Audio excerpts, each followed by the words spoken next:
Should the West continue to back Israel in its war against Hamas? Check out this clip over here on a British morning show where they ask a member of British Parliament this exact question. So we'll watch this clip together and then talk about it. But first, hit that subscribe button over there in the corner. You're not going to want to miss this. Check this out. Earlier this week, the Prime Minister joined with Mr. Macron and Mr. Carney in criticising Israel. Mr. Netanyahu responded by accusing him of supporting murderers, rapists, and baby killers. Was the Israeli leader right to say that? Well, I think the first thing to say on this issue is that if Hamas is praising your actions, you've probably done something wrong. Hamas is a terrorist group that is, making the lives of the people in Gaza, the Palestinians in Gaza. That's what Mr. Netanyahu horrible. said. Are you agreeing with his language? So what I'm saying is that Israel is fighting a war where they want to get 58 hostages who have not been returned. That is what all of this is about. And they have said there won't be a ceasefire until they get their people back. What we need to make sure is that we're on the side that is going to eradicate Hamas. We need that to happen if we're ever going to get a two-state solution and end this war. But does that mean that you, A, support the current Israeli action and that actually you think that Mr. Netanyahu's language on this is justified? I'm not here to police the language of the Prime Minister I'm not of asking Israel. you to police it. I'm asking what he has said. He sees people need to know where you stand. Yeah, but I've been very clear where I stand. Hamas is a terrorist group. They are not our friends. I'm talking about what Trevor, you think about the Israelis' Yes, but it's all related.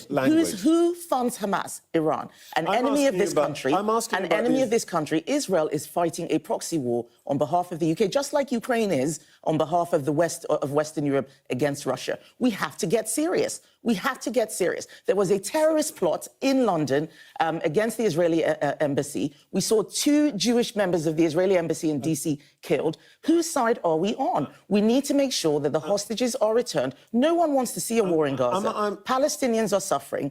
Netanyahu is complaining that he thinks our leaders are carrying out the wrong action. He has every right to say that. What I want to see is Keir Starmer making sure that he is on the right side of British national interest. That cannot be on the side of Hamas. I'm asking you about the Israeli language and Israeli action.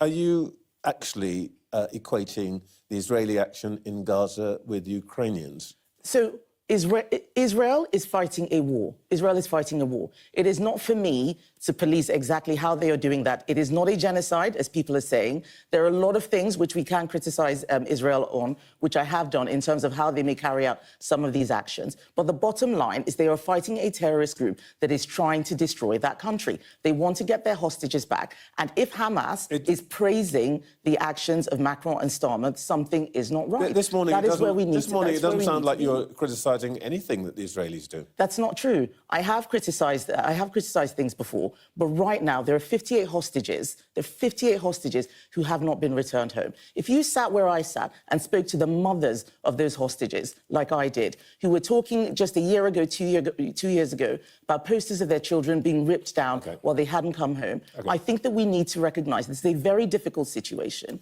But I do not want to be in a position where a terrorist group is praising my actions, and that is where Keir Starmer has found himself. I do not think that we should be doing anything that is not in the national interest of this country. An Iran-backed terrorist organization is not one that we should be getting praise from. Absolutely right. That should be a pretty clear and easy idea to express, that if Hamas is praising you, if the terrorist organization is praising you and your actions, probably you're going in the wrong direction. Probably you're going to wind up on the wrong side of history. That is, I think, the only way to see it. That doesn't mean that you agree with everything that Israel does, but Israel is fighting a war, and it's a war of survival, and they do have hostages that they are trying to retrieve. They need to eradicate Hamas from leadership because Hamas in that area is just going to be a constant source of war.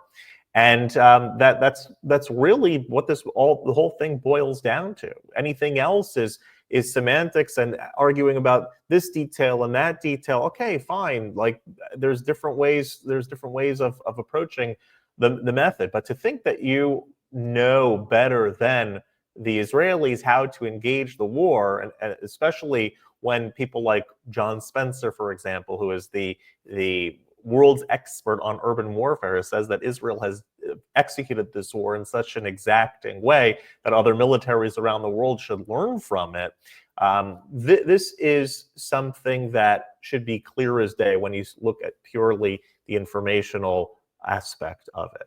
That they're still going according to their initial objective. They're still trying to get their hostages back, still want Hamas to surrender, and that will be the end of the war. If Hamas surrenders today and gives back the hostages, the war is over. Guess what? The war is over.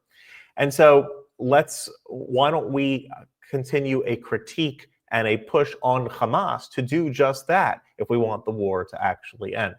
Hamas doesn't want that. Hamas doesn't care if their civilians are killed. Hamas wants terror. If you like this content overall, hit that subscribe button over there in the corner. We'd love to stay in touch. Take care.